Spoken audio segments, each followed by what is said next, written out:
मित्रांनो, तुझेच मी गीत गात आहे या मालिकेच्या आजच्या भागामध्ये विजय स्वराला विचारतो, तू कुणाला वाचवण्यासाठी आमच्याबरोबर खोटं बोललीस? मला खरं खरं आणि स्पष्टपणे सांग. तेव्हा आता मोनिका जरा घाबरतेच. घरातील सगळेजण आता स्वराच्या उत्तराची वाट पाहत असतात. तर आता स्वरा म्हणते, हो बोलले मी खोटं. हे ऐकताच सर्वांना धक्का बसतो. तर पुढे आता स्वरा म्हणू लागते की तुम्हाला कसं वाटतं की मनुका काकू दाढीवाल्या काकांना काहीही करू शकते? तसं मलाही वाटलं होतं, म्हणून मी तुम्हाला खोटं सांगितलं की दाढीवाले काका मला दिसले होते. मनुका काकू घाबरून मला काहीतरी सांगतील, पण तसं काही झालं नाही. आता सगळेजण स्वराकडे पाहू लागतात. तर आता मोनिका म्हणते, पाहिलं का तुम्ही घरच्यांनी सगळं? ही 4 फुटाची मुलगी काय म्हणतीये? मोठे तर मोठे आता ही चिल्लर पार्टी सुद्धा माझ्या विरोधात प्लॅन करायला लागलीये. अगं, मी शुभंकरला असं काही केलं असेल तुला वाटलंच कसं? मी माझ्या नवऱ्याला सोडवण्यासाठी ती जीवाचं रान करतीये, तुम्हाला त्याचं काहीच वाटत नाही. तर आता ती विजयला विचारते, विजय दादा, जर तुम्हाला काही विचारायचं असेल ना मला तर विचारा. माझी उलट तपासणी करायची असेल तर करा. हिला वाटलं तर देवघरात घेऊन चला. असं म्हणून आता मोनिका स्वतःची बाजू सेफ करत असते. आता माझा नवरा सुद्धा माझ्यावर संशय घेतोय आणि ही जी सर्वांना डायव्हर्ट करतीये ना, तिच्यावर संशय घ्यायला सुद्धा तुम्हाला जागा राहणार नाही. तेव्हा स्वतःचं मत मांडून मोनिका आता गप्प बसते, रडण्याचं नाटक करते. तेव्हा आता विजय म्हणतो, मोनिका मला माफ कर, मला तुझ्या इंटेन्शनवर शंका घ्यायचीच नव्हती.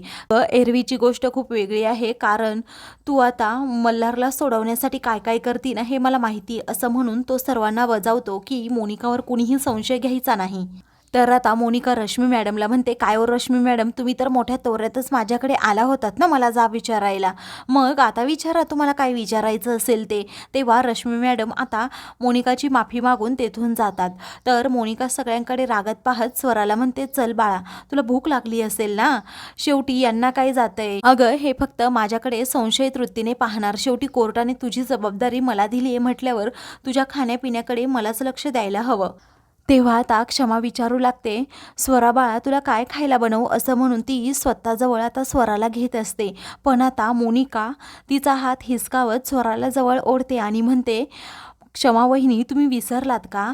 तिची जबाबदारी आता माझ्याकडे आहे. कोर्टाने तिची जबाबदारी मला दिली आहे. तेव्हा आता विजय रागातच क्षमाला घेऊन रूममध्ये जातो. त्यापाठोपाठ आई आणि निरंजन मामा देखील जातात. तर आता मंजुळा खूपच रागात मोनिकाकडे पाहते. तर मोनिका रागातच आता मंजुळाला म्हणते, काय मंजुळाबाई, तुम्हाला काय म्हणायचंय? असं म्हणून नजर रोखून मंजुळाकडे पाहत ती म्हणते की तुम्ही आता कितीही प्रयत्न करा, एकदा का कुणी माझ्या तावडीत आलं ना, माझ्या मर्जीशिवाय ते दुसरं कुणी बाहेर जाऊच शकत नाही आणि त्याची सुटका कधी होती तुम्हाला माहिती आहे का? असं म्हणून ती इशारा करून स्वराला मारून टाकेल अशी धमकी आता मंजुळाला देते.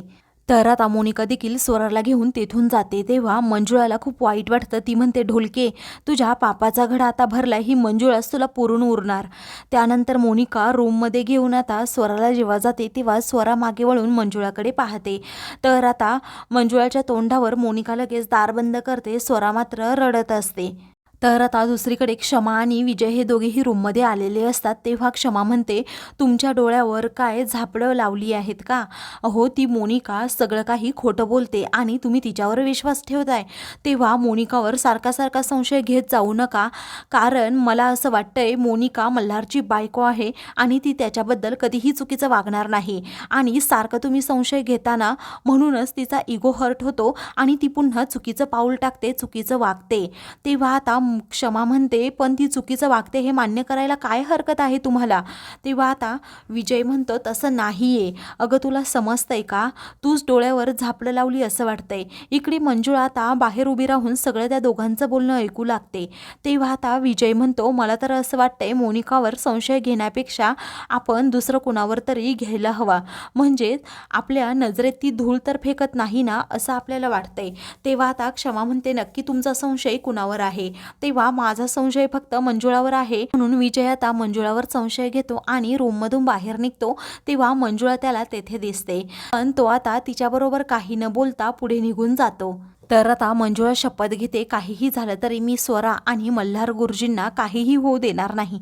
त्या दोघांना मी सुखरूप मोनिकाच्या तावडीतून सोडवणारच, कारण मला माहीत आहे ती ढोलकीच या सगळ्यासाठी गुन्हेगार आहे. तर आता दुसरीकडे स्वरा मोनिकाला म्हणते, अहो मी जेव्हा तिथे गेले मनुका काकू, तेव्हा तेथे दाढीवाले काका नव्हतेच. तेव्हा तेथेच तुझा दाढीवाला काका होता, कारण शुभंकरला माझा डॅडा घेऊन आला होता. आणि तू दुसरीकडे कुठे गेली होतीस शोधायला? त्या कड्याजवळ का गेली होतीस? अगं जेव्हा माझे डॅडा शुभंकरला घेऊन तेथे आले तेव्हा तू नेमकी पडली होती, आणि मग तुला सेव्ह करायला मी सुद्धा तुझ्या पाठोपाठ पडले. मग मी तरी आता काय करायचं?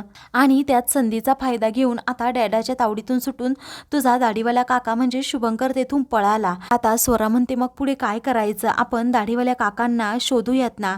तेव्हा आता स्वरा म्हणते, मग आपण पोलीस स्टेशनमध्ये तशी कंप्लेंट नोंदवूयात ना की शुभंकर ठाकूर हे गायब आहेत, आमच्या तावडीतून सुटले आहेत ते.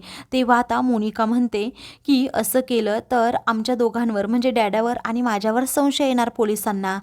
म्हणजे पोलिसांना संशय आला तर आम्ही दोघेही लॉकअपमध्ये जाऊ. शुभंकर ठाकूरला रान मोकळं झालं, ते तुला घेऊन लगेच US ला जातील. तुला समजतंय का? आणि तुझे मल्हार गुरुजी सुद्धा सुटणार नाही. पोलिसांचा सुद्धा मल्हारवर संशय असेल. तेव्हा आता स्वराला काय करावं हे सुचत नाही. तर आता शुभंकर ठाकूर तुला घेऊन जाण्याचा खूप प्रयत्न करेल, पण मी त्याचा कॉलच रिसीव करणार नाही. कारण जर तो आता पोलीस स्टेशनमध्ये गेला आणि त्याने सांगितलं की मल्हार हा निर्दोष आहे, जर सर्वांना समजलं की शुभंकर गायब नाही, तर तुझे मल्हार गुरुजी आपसुकेच सुटतील. तुला वाटतंय ना तसं? तेव्हा आता स्वरा म्हणते की हो, खरंच तुम्ही माझ्या गुरुजींसाठी खूप काही करताय, असं म्हणून ती मोनिकाला आता मिठी मारते. तेव्हा मोनिका आता मनातल्या मनात विचार करते, अगं आत्ता तू वाचलीस ग, पण पुढच्या वेळी अजिबात वाचणार नाही याची काळजी मीच घेणार आहे, असं म्हणून ती आता डावच पलटी करते. तर आता दुसऱ्या दिवशी मंजुळा पोलीस स्टेशनमध्ये आलेली असते. तेव्हा आता ती तावडेला खूप वेळ रिक्वेस्ट करते की मला एकदाच मल्हार सरांना भेटू द्यात, खूप महत्त्वाचं काम आहे. पण तावडे म्हणतात, कोर्टाचा तुम्ही अगोदर आदेश घेऊन आलात का? कोर्टाचं तसं पत्रक आणलं का तुम्हाला त्यांना भेटायचंय म्हणून? तसं आम्ही गुन्हेगारांना भेटू देत नाही. तेव्हा मल्हार सर गुन्हेगार नाही आहेत, मी किती वेळा तुम्हाला सांगू, मला त्यांना एकदा भेटायचंय, खूप महत्त्वाचं काम आहे, असं म्हणून मंजुळा सारखी आता रिक्वेस्ट करू लागते. तेव्हा आता तावडे म्हणतात, बरं भेटा जा. तर आता मंजुळा खूपच खुश होते आणि मल्हारकडे जाते. मल्हारची अशी झालेली अवस्था अजिबात तिला पाहवत नाही. तेव्हा ती आता मल्हारकडे पाहत म्हणते, मल्हार सर, अहो मी इथे कशीबशी आली आहे तुम्हाला भेटायला, पण तुम्हाला एक सांगू का, आपल्या स्वराच्या जीवाला धोका आहे. मोनिकाने तशी धमकी दिली आहे. तेव्हा आता काय, असं रागातच मल्हार म्हणतो. तर आता मंजुळाबाई, आपल्याला काहीतरी करायला हवं आणि स्वराला मोनिकाच्या तावडीतून सोडवण्यासाठी, असं म्हणून मल्हार आता मंजुळाला म्हणतो, प्लीज आता तुम्हीच काहीतरी करा. आता मंजुळा म्हणते, हो ना, काहीतरी करायला हवं, कारण तिने माझ्यासमोरच मला धमकी दिली आहे की मी स्वराला मारून टाकेल, अजिबात जिवंत सोडणार नाही. तेव्हा मल्हारला आता मोनिकाचा खूप राग येतो. तो म्हणतो, मी इथे अडकलोय, मी सुद्धा माझ्या स्वरासाठी काही करू शकत नाही, स्वतःला जामीन सुद्धा आता मिळत नाहीये, काय करावं मला तर कळतच नाही. आता ते दोघेही खूप टेन्शनमध्ये असतात, पुढे काय करावं त्या दोघांनाही सुचत नसतं.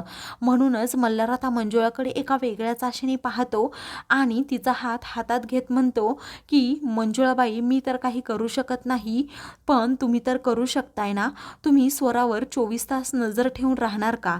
तेव्हा मंजुळा म्हणते, हो, तुम्ही अजिबात काळजी करू नका, ते काम माझ्यावर सोपवा. तेव्हा मल्हारच्या आता जीवात जीव येतो. तेव्हा तो म्हणतो, मंजुळाबाई, तुमच्यावर माझा खूप विश्वास आहे, प्लीज तुम्ही एवढं तरी माझ्यासाठी करा. तेव्हा ती म्हणते, हो नक्कीच करणार. तर आता मल्हारला सोडवण्यासाठी मंजुळा आता खूप मोठं स्टँड घेण्याचं ठरवते आणि मल्हारकडे पाहतच राहते. दोघेही एकमेकांकडे आता खूप वेळ पाहत राहतात. मल्हार आता भानावर येत तिच्या हातातून हात बाजूला घेतो. आता मंजुळा मल्हारला सोडवण्याचा निर्णय घेते आणि मोनिका विरोधात पुरावे गोळा करण्याचं ठरवते. तर आता मित्रांनो, पुढील भागामध्ये मोनिका ही घरी आलेली असते. तेव्हा ए ढोलके, तू कुठे चाललीस? आता रागातच मंजुळा तिला म्हणते. मोनिका म्हणते की अगं, माझ्या रूममध्ये जाण्यापासून मला रोखणारी कोण? अगं, दीड दमडीची तू. तुझं सर्व कारस्थान आता मला स्वराने सांगितलं आहे, मी स्वराची आई आहे, असं मंजुळा म्हणते. तर आता इकडे स्वरा ही निरंजन मामाला गाडीची चावी देते आणि म्हणते, मल्हार गुरुजींना तू सोडवणार आहेस ना? तेवढ्यातच मोनिका तेथे येते. अशाच मालिकेंचे पुढील भाग पाहण्यासाठी चॅनलला सबस्क्राईब